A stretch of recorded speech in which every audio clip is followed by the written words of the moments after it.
Hi there. Welcome to the iAlpha Project, a place where we search for and discover the alpha from within. I'm Pedro Relvis. I'm your host, and I've walked the path of many challenges as well as many triumphs. As a brain tumor survivor, a father, martial artist, author, strength coach. So I'd like you to join me as we dive into the practical tools and transformative insights of mind control, shadow work, and holistic living.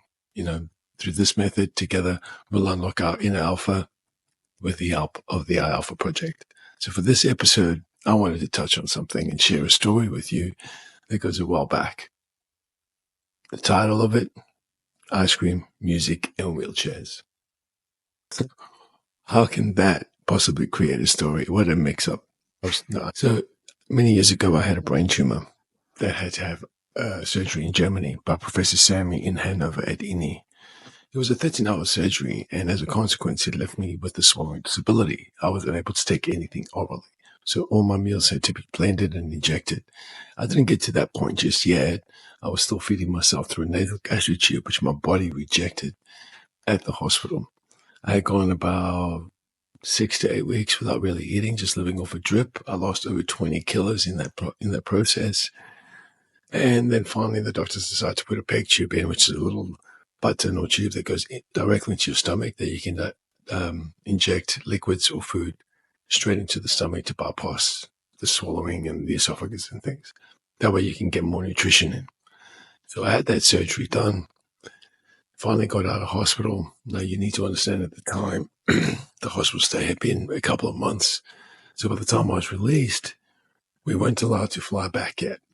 And in the process, spent some wonderful time in Germany getting to explore the place. So definitely a positive. But I'll never forget this one day. I hadn't eaten anything orally, and it was summer at the time in Germany. And enjoying the sights in Hanover, we walked past this coffee shop. Beautiful coffee shop surrounded by greenery in summer. I mean, you can't go wrong with the cafe in Europe, right? And sitting there, having this sorbet, I can't even remember what it looked like. It was vanilla ice cream. It had strawberry topping in this big glass old school jar. And this young lady sitting and having it.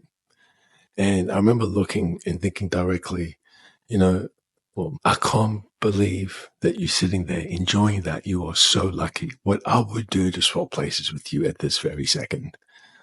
The reality is she was actually in a wheelchair at the time, and I was fully aware of that. But just not being able to swallow for so long, I just had this massive craving just to switch places. And I would have done it in a heartbeat. I would have swapped places with her, sat down just to enjoy that ice cream. I would have accepted the wheelchair just so I could enjoy the sorbet. Didn't say much, didn't voice it out loud, kept it to myself. So walking into the hotel room, the only channel we really watched was MTV, mainly because it was the only channel where there were subtitles and not everything was dubbed into German. Music was playing, and I couldn't help myself but started dancing to it.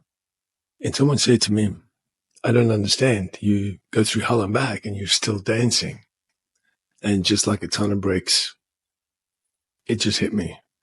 If that same girl that was at the coffee shop enjoying that sorbet had wheeled herself past my room and looked in, she wouldn't want to switch places with me in a heartbeat. Man, it really hit me, and it just made me realize that I was completely focused on the lack, what I don't have and what I can't do. And it changed my perspective completely, just understanding that there were so many things that I could do.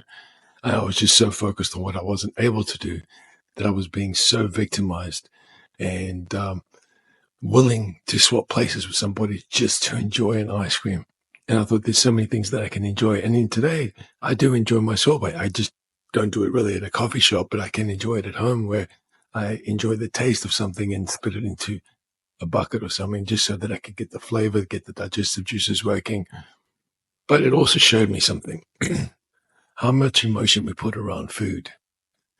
Everything in life, whether it's a date, whether it's a business meeting, a reward for getting good grades, whatever the case is, we do use food quite a lot for emotional support, for reward. And really, food is fuel. And understanding the relationship was one big thing that I took away from this. So now, When I go away for birthday parties or things with my kids, the one thing we do decide on is not necessarily what we're going to eat, it's what experience are we going to have.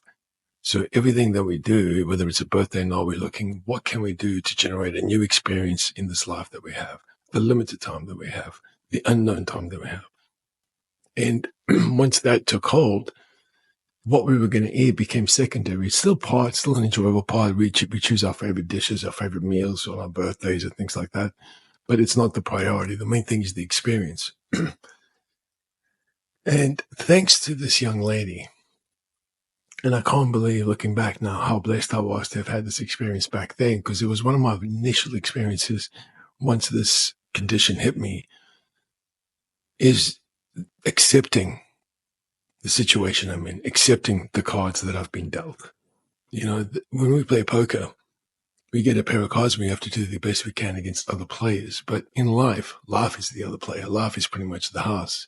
And it will deal you a pack of cards and you can't really change them. You just have the ones that you have on your hand.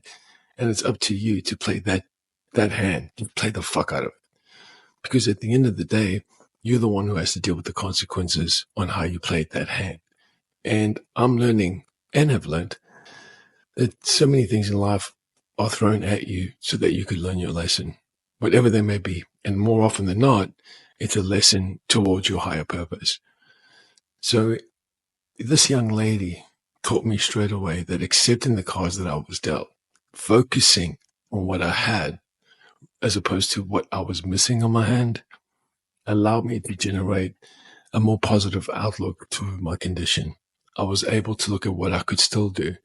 And better still, my limitations actually gave me way more than the things that I did have.